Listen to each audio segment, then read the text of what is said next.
Live from London, it's Plank of the Week with Mike Graham. Good evening and welcome to Plank of the Week. It's Friday night on talkTV. I'm Mike Graham and we have got one heck of a show for you. And we have got one heck of a panel to bring you all of the plankery that's happened this very week. Alex Phillips is here, James Whale is here, Alice Grant is here, and comedian Stephen Allen is here as well. And we have got an awful lot to be getting on with, so we're going to get on with it. And the winner, of course, will receive this, the Plank of the Week. Alex Phillips, please do kick us off. And this probably is the story of the week, isn't it? It's the story of the week, but I must admit I'm bending the rules when it comes to the plankification of the week. Right. So first of all, it isn't of the week. It is all the precursor to this week. And it's not of one person or one organisation. It's of a blanket spread. Are you sure you're on the right show? Well, you know, I just like to sort of, you know, nuance things and squeeze my way through the regulations. Yes.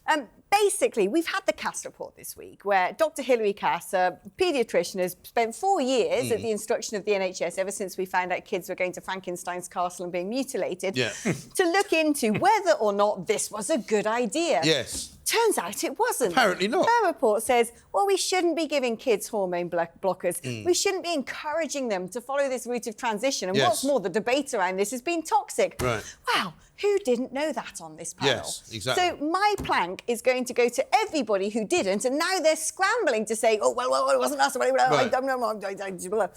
Because the NHS has just said... It's like the Stonewalls of this world, isn't it? Exactly. Who are in the dock. This is science. You shouldn't be doing medical experiments on kids based upon some sort of modern neo-religion where posh lefties at dinner parties go, I'm going to shower myself in moral rectitude because I think transitioning kids is noble and moral. Yeah. That was always ghoulish. And cool. It was ghoulish. And do you know where it happens most? It happens most in private schools for girls. That's where it happens nearly 10 times more than it happens in any state school, in any inner city conurbation. But these people need to be dealt with. I mean, they're getting off scot-free. Yeah. You know, when I was a kid at school, there was no such thing as trans or anything like that. You still had slates to write on them, didn't you? Well, before that. Even before Good old that. lashing. But the fact is that they've made a minority of a minority, you've got very big voices, have somehow resonated with, as you say, the middle class. I'm not sure if it's the lefties and the righties. And the champagne socialist and types. the ones who go on about green issues as well. They're all a bunch of idiots and we shouldn't listen to them. Why are our politicians so stupid that they listen to this sort of twaddle? But this is the world we live in now. You have to have a proper inquiry that goes on for 4 years to work out that actually somebody lost the plot and forgot what common sense was for 4 years or longer. This is the thing. And, you know, now they're going to pretend it was sort of like, well, you know, we thought we were doing the right thing. But no, it wasn't a tyranny of silence. The evidence was there. Right. Any normal person could see that this was wrong. And it wasn't just people saying, well, I don't know which side to pick. They were actively censoring people like us who said that this is really, really dangerous. They were shutting us down and calling us fascists. We would have been cancelled. Enabling. They try to cancel us anyway, but it doesn't work if you carry on, does it? No. Because there's so much media, and that's where the BBC and ITV, the main, what used to be the main channels, they were the ones who were going around. Well, do you know, I saw a clip today. I'm going to come to Alice in a second. Maybe you've got something to say. I saw a clip today of Phillips Schofield, of all people, giving a hard time to some Christian who was on this morning because he said to him, well, it doesn't seem very Christian not to allow children to transition if that's what they want to do. And that's where we were a few years ago. Pope disagrees with that. Well, I was just saying, you mentioned the people who'd been silenced and cancelled because of this debate. You know who else has been silenced and cancelled? The victims who come out and who've grown up, now they're in their 20s, and they realise the damage, the irreversible damage that they've done to their bodies. And they come and speak out and they give their testimony how they were basically deceived, how medical professionals encouraged them in this, how they realised that, you know, they had different, you know, everyone has issues. Adolescence is a really hard time in people's lives. And if you're not given the proper support, then I feel so sorry for these children who are being basically led into this by the adults around them, the irresponsible adults around them. And it's worth pointing out, actually, that something that wasn't reported this week was Rishi Sunak has gone, you know, there was this whole sort of conversion therapy battle the Tories were playing with. He's quietly dumped it this week. Why? People think that conversion therapy is about saying to someone who's LGBT or whatever, LG, whatever, go do star jumps in a forest and, you know, self-flagellate and then somehow you'll become straight. No, it isn't. This is all about therapies and talking therapies, i.e. go into a psychologist. And what this legislation involved was saying you cannot send kids who are questioning their gender to a psychologist, and the psychologist saying, you're probably all right, it's probably something else, because that would be non-affirming and that would be fascistic. And so Sunak has quietly got rid of that legislation when it was his government who brought it in. Shocking. Well, I'd like to know what the difference is. You know, now, if you have in pantomimes, you have the evil wicked witch or the ugly sister. Ugly sister. Can I say that without getting hate crime? Yeah, the ugly. Somebody once approached me to be in a pantomime as one of the ugly sisters. Really? Yeah. You and I should both do that. I turned it down. They wouldn't pay me enough money. But that's unacceptable. But it's perfectly acceptable to have a drag artist go and read some kind of and wriggle around on a dildo in a nursery school. I know. It's ridiculous. Anyway, listen. One of the main reasons I don't like the idea of doing drag myself is all the reading. Yes. Do you know what I mean? Oh. Yeah, too much of it. Also, the clothes you have to buy as well. I know, it's expensive. The heels. James, you're going to kick us off with the BBC. Well, I'm going to kick the BBC as hard as I can. £400,000 a year paid to people, reporters out in countries where they don't speak English as a first language, so they can send their children to school. Yeah. Now, that's okay, I suppose, with a private company entirely. It is okay with a private company. This is not a private company. Exactly. This is a blood-sucking organisation that we still have to pay for whether we watch it or not. That's a great new name for it, isn't it? The Blood-Sucking Broadcasting Corporation. I like that. I like that. BBC. I mean, you think actually most people face the real world, and if they move to a different country and their kids have to be educated in that country, is what we'd say about people moving to the UK. You can't go to Arabic school in the UK. You have to learn your lessons in English. You have to integrate. But we should No, but as James says, that's slightly going off, but we should not. When I've just come back from hospital earlier today, and you can get any language translated for you, anything. You know, if you went to France, it'd be French. Yeah. Nothing else. Right. You'd have to find your own interpreter. But here's my interpretation of... Sorry. No, I was going back to the BBC. You carry on. No, I was going to say that the BBC problem is you know, if Morgan Stanley or some big bank wants to send you abroad, you know, fine, they can pay for it, it's their money. But the problem with... Somebody actually said to me, because I had a go at this earlier in the week, oh, do you just want the BBC to send single people abroad? Well, yes, actually, because if you're in a media organisation, as I was, foreign editor of the Daily Express, if you send somebody to be posted in America, it's a lot cheaper for the company if they go on their own. And if you've got 4 kids and a wife, I'm sorry, that's going to cost 4 times as much. So I'm afraid you'll have to go and just pick single people to go. Listen, the BBC has had its day. Yeah. I don't work anywhere near them and won't ever again. You've taken quite a bit of money out. Were they begging for you to go back? Well, you never know. I'm not going to prepare to share that with you. But the fact of the matter is, they spend and waste money. Hugh Edwards, who's suspended, is being paid his full Still whack. their highest paid newsreader. Yeah. Doesn't read the news. Well, that's the thing about £400,000, to put it in context, is about a third of a Lineker. So look how far it could go. Yeah, exactly. But you don't need to pay Lineker that ridiculous amount of money, because nobody Mind you, in the commercial I'd pay sector some would. good money to send him to school so he could actually learn some things. Instead of absolute rubbish. I don't mind spending 20 grand on the BBC money putting him in private school. The BBC should be in charge of one news channel. Yeah. And maybe one education channel. I wouldn't give them that, because don't forget, they were complicit in the old trans nonsense. Oh, well, no, this is so interesting. So I was listening to His Majesty's Radio 4 in the mornings, as I tend to do as a process of, I don't know, washing myself with impartiality before I come to this channel. I don't know why you And there was one of the BBC Radio 4 journalists interviewing someone saying, so how did this happen? Why did so many kids start thinking becoming trans was a good idea? And I'm like, well, maybe you should look at your own programming. Yes, exactly right. They had kids programming promoting it. But let me tell you another thing about the BBC. In school, you're basically taught this by your teachers. You see it everywhere in the media. It's encouraged. It's actively encouraged, and that's why it's so damaging, because this is top down. Are you straight? Are you binary? You're probably a fascist. No 13-year-old kid is having a gender existential crisis. Yeah, I know. This is top down. Diversity, people. Yeah, well, hang on. We're coming to that, because I want to tell you something else about the BBC before we move on to Alice's first nomination. I had the misfortune, because I had a few spare minutes the other day, to watch the latest Have I Got News For You, right, which had, believe it or not, the BBC Verify correspondent, Mariana Spring. Now, this is a woman who tells everybody else how accurate or inaccurate their stories are, gets it massively wrong, also fakes their own CV in order to get the job in the first place. And I haven't watched this programme for a long time. It's still Hislop and Paul Merton and some other comedian that I used to know, but it's another lefty comedian. But it seems they've now decided that comedy now on the BBC is simply shouting out names of Tory politicians. Yeah. And then they all fall about laughing. They go, Priti Patel. Kemi Badenoch. It's like one of those adverts. But that's worse than Aristophanes and 5th century Athens, We can do better. We can do this better. is the kind of show you get these kind of references on. I'm not kidding. Let's just keep it simple. Let's have people on who can lead the country and not be so politically correct. Let's get rid of all diversity lecturers and diversity departments, which they're even putting into the MOD now. Yeah, it's and HMRC as well. Stupid. They've got diversity in the tax collection division now. Well, anyway, Alice, who's your first nomination? So my nomination is sort of as well, I'm bending the rules a bit like Alex, because Greta Thunberg was recently arrested twice in the same day for protests at The Hague.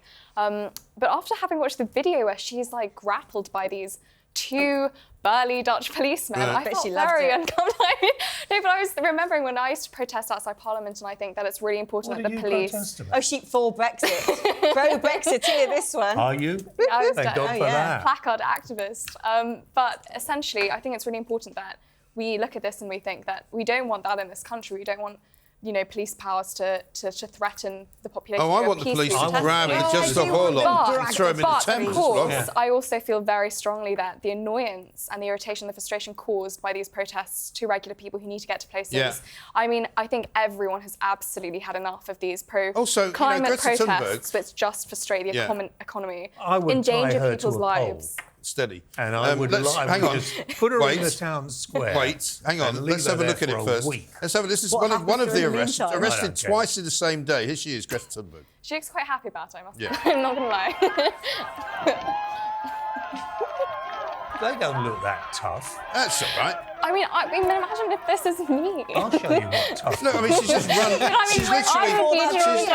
She's literally just run onto the bus there. She was smiling while they were doing it. But hang on. And it's a lot safer to have a big, tough policeman who can pick you up easily. If you have a couple of small ones, they could drag you along and injure you and everything else. It makes me feel a bit uncomfortable, but that was just why I was in that situation. Here's the other thing, though. Greta Thunberg is still on school strike. She's about 35 now. What on earth is she doing? Yeah, but, I mean, I have to say, I think that it worked out very well for her, clearly, because she's getting great press about it. Yeah. But so, it makes one wonder. She's not getting great press. She's making a complete dick out of herself. Well, no, these people go for the money shot. They go there to be like dragged away. I think we should just leave them glued to stuff. Well, this is it. Maybe I should be dragged off by the police in my Brexit days. But there is a chance she's still at school, because she must have missed so much, even though she is probably 35. I mean, how many fines has she paid? GCSEs. I mean, I'd be paying a lot of fines if you were in Sussex County Council, man. But let's have a look. Maybe she's working on another career. Have a look at this.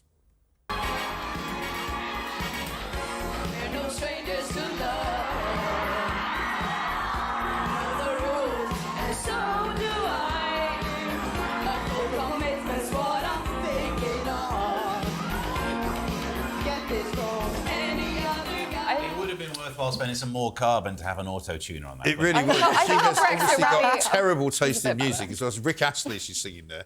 I mean, never going to give you up. I like Rick Astley. Living her best life. Well, she's just butchered it completely. But I was thinking, do you remember our Brexit rally when we all sang Rule Britannia?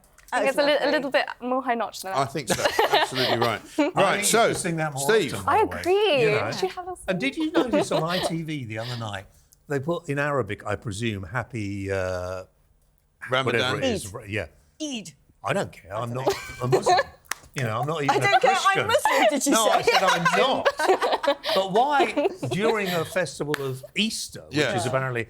You'd have to ask the Archbishop of Canterbury. No, you have to ask the Archbishop of Canterbury. He doesn't celebrate Easter. Steve, who's your first nomination? I'm going to nominate Zara Salim, back in 2020, involved in organising the protest that ended up with the statue of Coulson going for a little bit of a swim. Statue's not great at swimming. Then set up a GoFundMe campaign, got a lot of money, then had a foundation. So far, this is going all very well. And it turns out that of the Black Lives Matter issue, the one Black Life that mattered the most to her was her own, because she kept all the money. Right. So it's £70,000 that she ended up trousering. 6,000 on Ubers. What kind of surge pricing was she going through? Yeah, but you know, you must accept the fact that most Ubers are driven by minority people. So it is putting money back into the community. That's a good way of looking at it. You know, the black economy. Yeah, except they don't keep most of it. Most of it goes to Uber. Yeah, probably. You know, that's the problem. The foundation itself was called Changing Your Mindset, which, to be fair, she achieved because people's mindsets would have been to presume she wasn't a wrong one. And then she's had to pay back £1. £1. This is a good ratio. So where's all the money go gone? into this. I'm setting up a me, is what I'm saying, Mike. So if you'd like to give me some money, it will all go to a very good cause. What's it for? Do you know... Aging comedians. Yeah. What actually upsets me, I'm being quite serious about this, is Black Lives Matter, or the organisation, whatever it is, even the term Black Lives Matter, has done more to bring back racism into this country than anything else. And they should be damn well ashamed of themselves for what they've done. Yeah. Well, have a look at this, because this is, if you might remember, there's the woman who sort of started the movement in America. She was later accused of being a fraud as well, funnily enough, because she ended up buying, because I mean, £70,000, quite a lot of money to anyone. But in America, you're talking about hundreds of thousands, I think millions that they collected. So have a look at this. This is Fox News. One of the leaders of the Black Lives Matter organization, who calls herself a trained Marxist, is now being called a fraud after property records showed Patrisse Cullors shelled out millions of dollars on 4 luxury homes. One of them in Los Angeles' exclusive 88% white Topanga Canyon. Well, can I train as a Marxist? Marxism espouses that property is theft. Yes. I think that is clearly played out. Well, obviously, She's definitely in her a case, Marxist. first the money was the theft bit, and then the property Yeah, exactly. was the money that she thieved. I mean, it really is extraordinary. And Topanga Canyon, I don't know it too well, but apparently a very white enclave where Black Lives Matter's boss wants to live. Why? Oh, gosh. You know, it is amazing, all isn't it? these neo-religions bubble up, and everyone who, you know, lives in Islington and goes to like dinner parties, I support this, I love that, Extinction Rebellion, Black Lives Matter, and then they're all proven to be just useless scams. Hypocrites. Absolutely. Or even planks. And national media, you wouldn't be allowed to say that. Any Very other This is national national media. I think this is. I mean, meant... come on. My body brief. Fourth call. I actually did mean national. Yes, media. I know what you meant. Yeah. Don't worry. When you hear the music, right? This is I know. when we I have can to hear go the on to the music. next I should bit. shut up. Yeah, you should. Yeah. Okay. But I don't want to say that because it's a great esteem in which I hold you, obviously. Now, coming up, youth demand. I discovered this mob last week. We're going to give them another kicking this week, and also the Welsh government are going to get some too. This is Plank of the Week.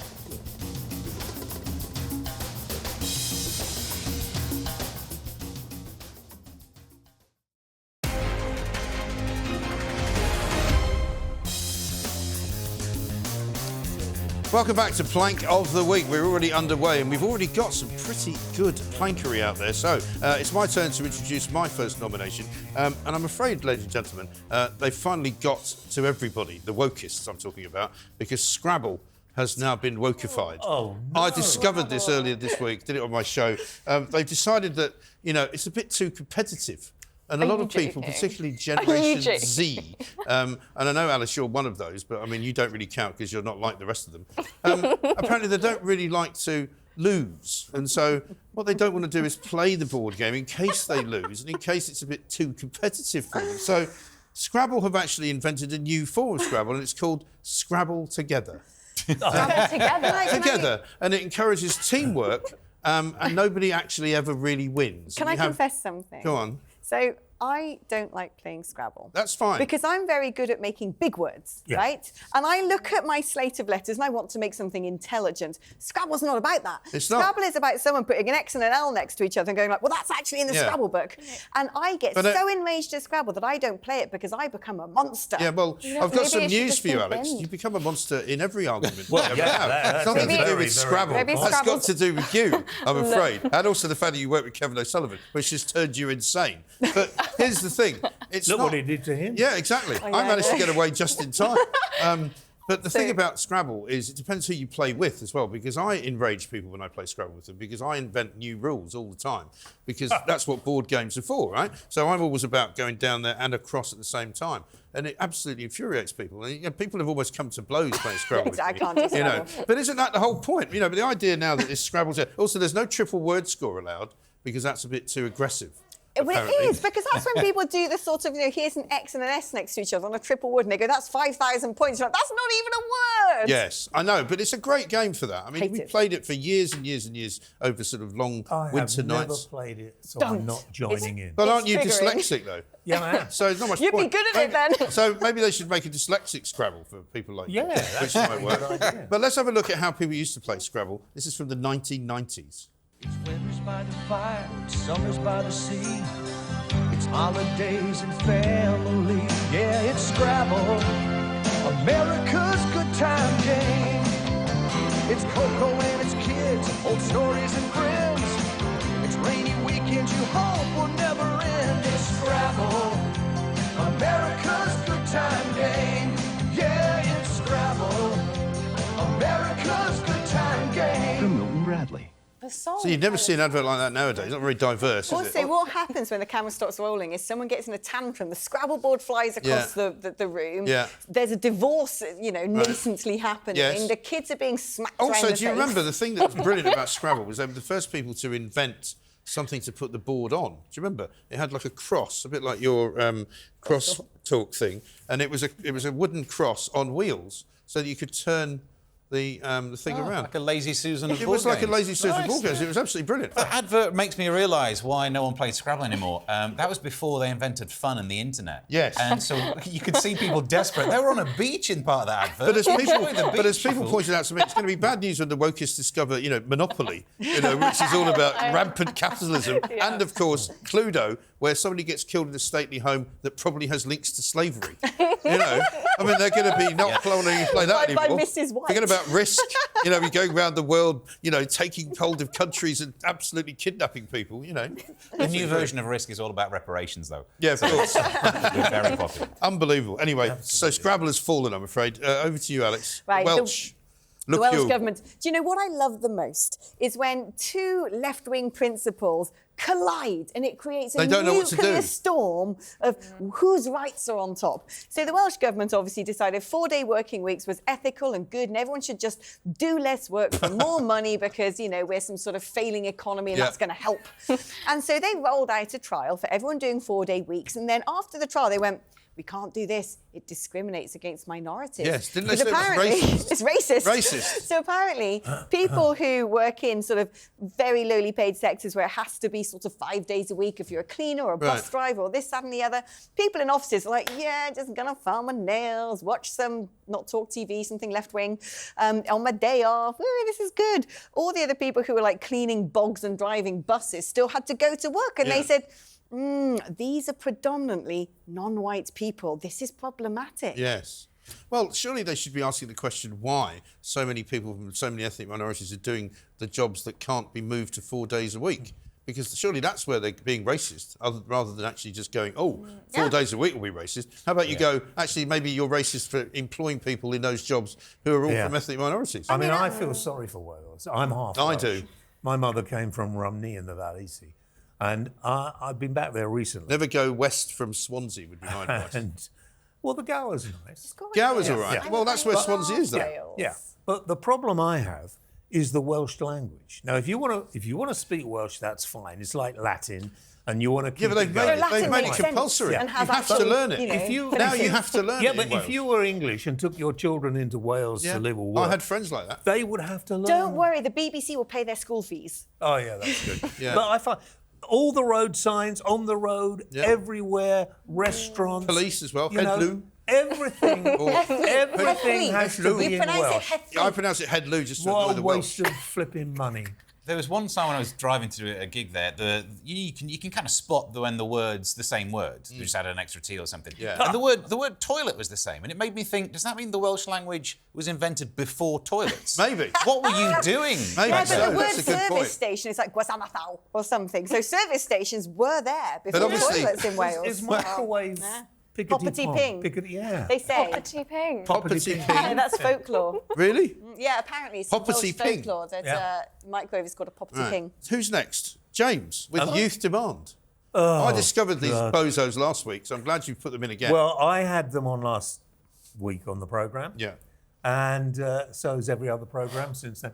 No, but and I had a long chat with my producer Chuck, and I said, "Do we want to have these people on? Because they're even worse than just the oil. No point to them, right? But it's nice to have someone on to do an interview, and they're desperate to become famous. Yes, desperate to become famous. Right. So they'll come on, right? But they don't realise how stupid they look. No. A politician will avoid coming on certain programmes because they're advised. Because they know. Right. And if a politician doesn't answer a question, then that politician gets into a load of trouble because they will keep.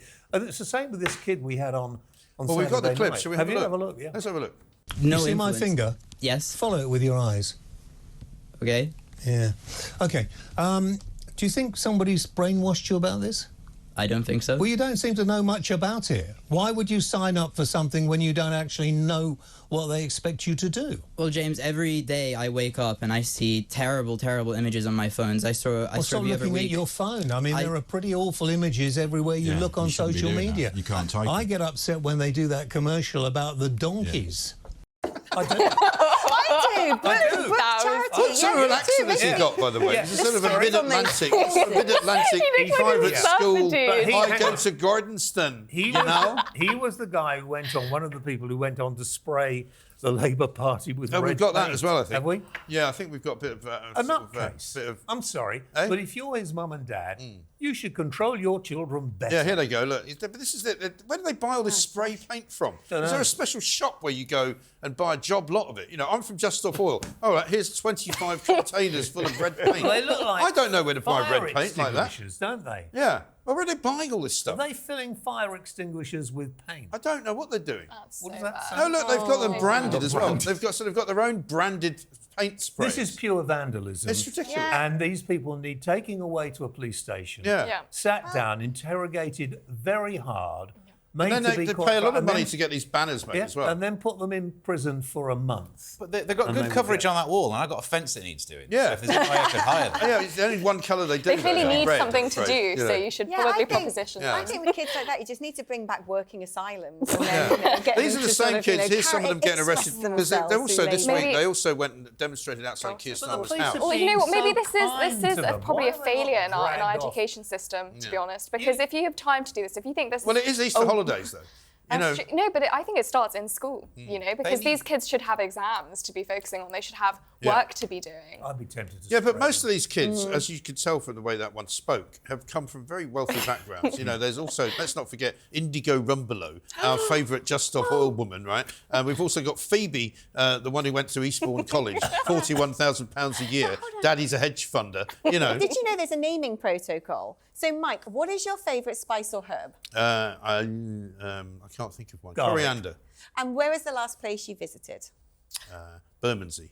Coriander Bermondsey! Welcome to Extinction Rebellion! I like it.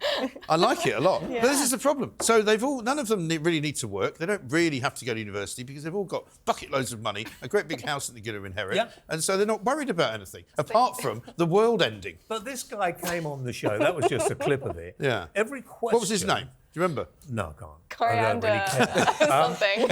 Everything I asked him, he had no answer Right. for. But he sees a lot of terrible things on his phone. So do I would tell him to stop watching porn. You know, This is what to be happens honest. this is what happens when you ban fox hunting. They got nothing to do. Yeah, exactly. Go out, hunt some foxes. Dutch police, What by is the way. he Look how many doing? it takes to lift. I mean, get two Dutch in there. They have This is worse than Greta, so I actually Why take don't you that. just grab hold of them by the scruff of the neck and drag them like they would if you were a man or you'd just been taken out of a car for speeding or something? And we had them on last week because we had this very odd-looking bloke who didn't speak, who looked like the guy from Sparks. Remember that band? Yeah, yeah. This town ain't big enough for the both of us. And he was sort of standing like this. And the woman was going, we are more than furious about what's going on. And they were not only against the killing of the planet, they're also against the Israeli occupation of Gaza. So they sort of, you know, compartmentalise everything. They're not into worried one- about Ukraine and Russia. No, they don't mention Ukraine. They never do. I don't know why. Anyway, coming up, we're going to be looking at that bloke, Willie, who was shown his Willie here, there and everywhere around Westminster, and then he got into trouble. He's now resigned as Willie. We'll be doing him not like that. And also a woman called Tickle. This is Plank of the Week.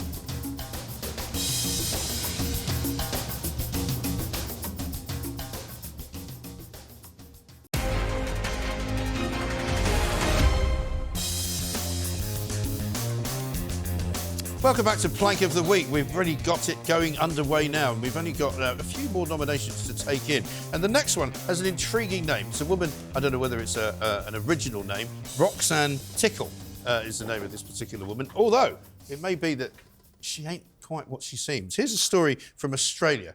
Giggle is marketed as a female-only social networking app that allows women to find flatmates, friends and offer emotional support. And this is Roxanne Tickle. In 2021, Roxanne was initially accepted and then denied access to Sal Grover's app. The only prerequisite is that you are female. That's it. Roxanne is a transgender woman. So Roxanne has taken Sal to the federal court, claiming discrimination on the grounds of gender identity. Sal says she created the app after suffering sexual assault. The reasons for female-only spaces have not gone away. So we should not be in a position to have to justify them. I'm sick of explaining people go, but why do you need a female-only space? Because we want them.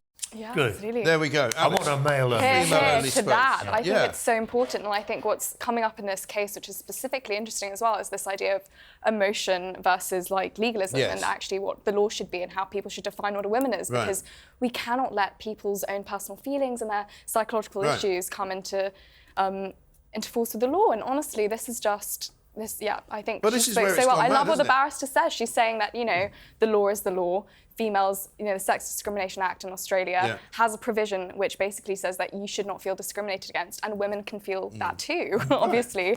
And this app is supposed to protect office spaces. So I'm very much. But it's got to the point now where, I mean, you and I have had this conversation, James, a lot about your friend is transgender. You know, plenty of people have known people who've been transgender for years, but only recently have transgender women suddenly decided they must demand that they have everything that other women have. And for people who've trans, they're fed up with it. Yeah, of course they are. Absolutely. Which going back to, without getting back into the whole story of you know, the Cass report, you know, that's what's changed everything, because there's been this kind of level of revolutionary trans activists who want it all. I can imagine that Tickle probably feels very, very displaced though, by in society. His real name? I don't. There are different types of people here. There are people born with gender dysphoria, which largely affects the male community, and then they go through great lengths to just, you know, try and become a woman, and are the ones who are really fed up with this new lot. Who there's a whole load of weirdos who dress up in women's clothes, a bit like blackface, call themselves weird, kinky surnames like Tickle, and then want to come into our toilets. No! So true. I so totally agree with all of that. You know, the court case between Ms. Tickle and this app which is called Giggle, is actually called Tickle versus Giggle. It's the choice. It sounds like a court case. It's a debate we've all been wanting to have. This is probably a joke to Tickle or whatever. He wants the attention. But actually, this is really serious because this is about the law and this is about how women are defined in the law. And if we allow men to enter our spaces, I mean, it can cause great trauma. Absolutely. But, you know, we have men-only places, or we used to. Now it's embarrassing.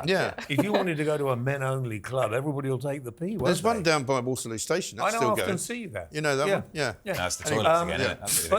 That's the pee to get in. I was just going to defend the surname of Tickle by saying, of course, Mr. Tickle from the Mr. Men books. But actually, he was a wrong one as well. He really was. Reaching round. Yeah. I mean, you can't do that anymore. Also, all I can think of listening to this story is Roxanne.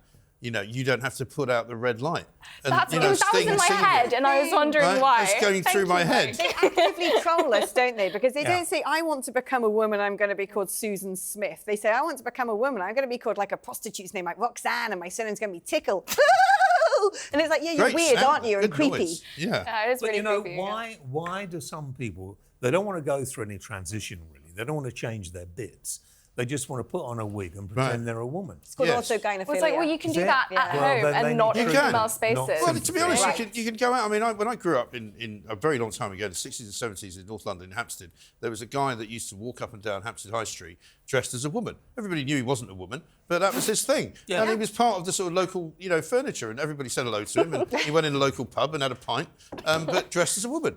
You know, and nobody cared. He wasn't going, I demand to go into the women's toilets. That's the thing. I mean, he went in the men's toilets, but dressed as a woman. I mean, let's I want a man dressed as a woman in a man's toilet. I don't care. Tickle is suing a female founder of an app. I mean, that's anti-women, to be honest. Well, it is. People hate women. They're the biggest misogynists The thing that on I earth. find interesting is that the people who are most anti the trans activist lot are lesbians, because they're like, we don't like men. We don't want men anywhere near us. You know, we don't want you coming anywhere near us pretending you're a woman, because we're lesbians and we're not interested in men, right? Which I think is brilliant. You know, since all this LBGGGT whatever, I mean, and QI plus exactly. Since all of that. Everybody's trying to, I've got to be described this way. Just get on with your life. No, it's that weird word cis that I hate. Oh, cis. God.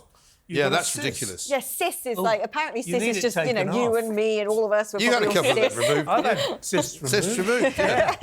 Yeah, absolutely right. So, Steve, your turn. Mr. Willy Wragg. Yeah, so we're going to talk It's another about... silly name. Only this one's a real name. Yeah, I blame the parents. If you're Mr. and Mrs. Wragg and you call your son something that is shortened to Willy, so he started off badly. So already we need to feel sorry for William Wragg, the member, to take a quick look at. Right. And so he was caught up in a honey trap. Has he ever done a private member's bill, do you think? He should keep his members private. That would have solved this problem, wouldn't it? So this honey trap it sounds more romantic than it is, because a honey trap, you imagine some sort of espionage thing. You met someone on Grindr. The other person sent a rude... It's not very romantic, Grindr, I'm told. I've never checked, but I'll take your word for it. So the other person, this scammer, sent the rude picture, but William wasn't dragged up. He realises etiquette dictates that one should reciprocate a DP. Right. So he sends one back. And a DP, is that the... It's an abbreviation for... something pic. You can say it. Can you say dick pic? I didn't really... You can, yeah. I mean, I've got one here if you... Can we really go for it? What? No. Just send it to me. I'll WhatsApp it later. But the point is, so then we kind of a meet-up, which again could be spelt with an A rather than double E. Yes. But it didn't happen. What happened was he then started to get extorted. This guy was... That's kind of what goes on, isn't it? Fully ringing out the Willy Wragg. And what happened there was he wanted numbers of other politicians, other MPs.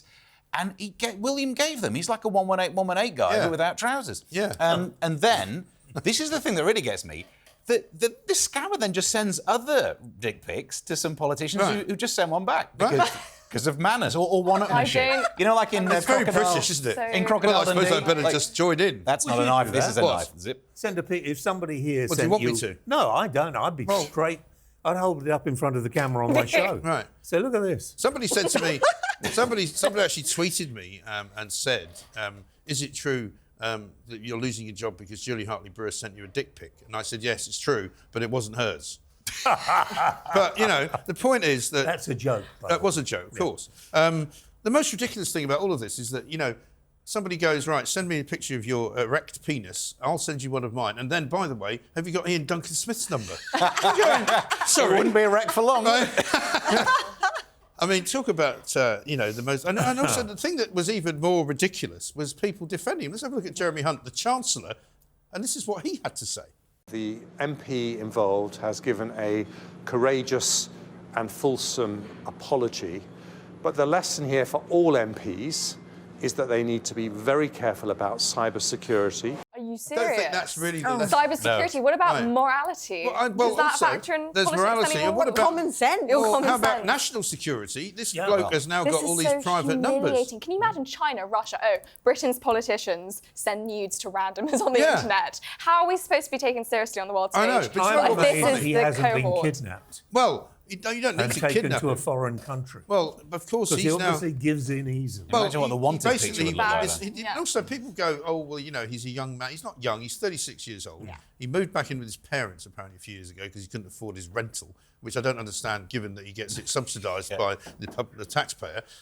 He then apparently resigned as the deputy chairman of the 1922 committee. He's quite a powerful guy. The other thing that's interesting about this story is that he supposedly is the guy who was involved in the Pincher case. And it was his friend who had their bottom pinched by Mr. Pincher. I mean, this is Willies and Pinchers. I mean, what's going on? This is British when politics, when his friend was 2024. pinched by Pincher, he sent someone to say, we've got him now. So there's all sorts of weird stuff going on. The interesting thing, guys, is This this. is We haven't had many complaints from Labour or the NP. Whatever, or the other part. Nobody's really caught. No, they're all going, it's fine. He's very courageous. All got something probably to hide. They do. Well, that they should hide. There's obviously a lot of these DPs going around. Here's Julia Hartley-Brewer. I mentioned her earlier. Here's what she had to say about Willy. seems to me that William Wragg has used the double defence, which we see often now, of I'm gay and I have mental health problems. Stop sending naked pictures of yourself to people. I find, as I confirmed on Friday, I have never sent any pictures of my erect penis to anyone. Good old Julia. But this is the thing. I mean, it seems incredible, doesn't it? That they're sort of brushing it all under the carpet. And when the story first emerged, before he admitted it was him, there were all sorts of people in Westminster willing to say, oh, it must be the Russians, or it must be the Chinese. There's obviously some bad, foreign actors at play. They're obviously trying to infiltrate inside Parliament. Well, no, because if you knew it was that easy, they wouldn't be even bothering to try. Kicked out. Well, this is the thing. He says, well, I don't need to resign because we don't know the by-election, and also I'm resigning at the next election anyway. But meanwhile, we're still paying for him. We're still paying his salary. We're still paying his expenses. And he'll sit on the back benches now, presumably looking at his phone all day. Do you think when you become a Conservative MP, the first thing you have to do on your application form to be a PPC is to send a picture of your pee-pee? And therefore the Whips office takes over a whole new meaning. Yeah, maybe that's how they keep them in sort of catalogue. I think it is. For national security reasons, we could just decide to just presume that all MPs are doing it so that no one could be blackmailed. Yeah. Because we just presume they're all showing pictures of their dingle-ingles to everyone else. Well, there's a great story also. This is what they do. There's a great story this week. Hey? There's a really good There is a good quiz show. Dick of the week. Yeah. Right. And it's coming into my mind let's now. do it. You have a panel. Let's do it. You have a panel. Let's do it. And you have to identify the person. Do you think Roxanne... that exists on Channel 4, basically. That's already there. Do you think Roxanne Tickle would come on? Also, this week, great story. I must just finish this before we move on to the final part of the show. The French, apparently, have decided that... the Russians, rather, decided to stop trying to bribe French spies and trying to honey trap them because all French spies' wives think they're having an affair anyway. So it doesn't make any difference. Anyway, coming up next, we're going to be talking about the Labour Party. They've got a bit of an easy ride of late, but we might be mentioning Angela Rayner. That's coming up next on Plank of the Week.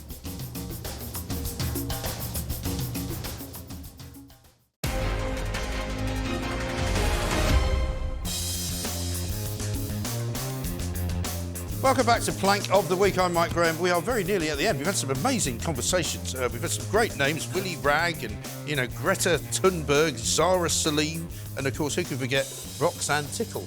I'm going to give you another name. This one's not so ridiculous, but the woman herself, Angela Rayner, some people do think is a bit ridiculous. Now, I'm one of those people that I don't have a problem with Angela Rayner because she's from the north of England, like David Lammy thinks. I don't have a problem with her because she's the deputy leader of the Labour Party. I don't have a problem with her because she's blocked me on Twitter. I don't have a problem with her calling Tory people scum. Don't mind that. But I do mind hypocrisy, and I think the reason that she's on here this week is because this ridiculous story about her flat, her house that she sold and didn't pay capital gains on, has gone on for so long, and she's being so arrogant about it that I think it's time we had to put her on as Plank of the Week. I don't think she's going to win it, but this is a woman who continually believes that for the last 14 days she can just say nothing, aside from a statement that she issued 2 weeks ago saying, oh, I had experts check it and they've told me I've done nothing wrong. Imagine if that was the defence of every, person that's avoided tax in their entire lives and they just said, oh, well, I was told it was fine. I think that was William just move on. defence for sending that picture in the first place. Yeah, well, exactly. I reckon if, what's his name, Keir Starmer, becomes the next Prime Minister, yes, she will not be in the Cabinet. Well, I think he's being quite careful about what he says about this because I don't think he likes Angela Rayner very much. No, I don't. Because I'm told that he goes to an awful lot of social functions with various other sort of head honchos of the Labour Party and she doesn't go. Do you remember that time there was a reshuffle, though, where he was trying to get rid of her and trying to get rid of more jobs? And then she ended up getting more jobs and promoted. He's not a great negotiator. He's obviously not very good at that. But I think the problem for Angela Rayner is this is not going away because she went out on the sort of campaign trail the other day and there were protesters with banners waving them saying, Angela Rayner tax dodger. Now, it doesn't matter who's organised that, and some suggestions are that one of the people organising it was a Conservative councillor.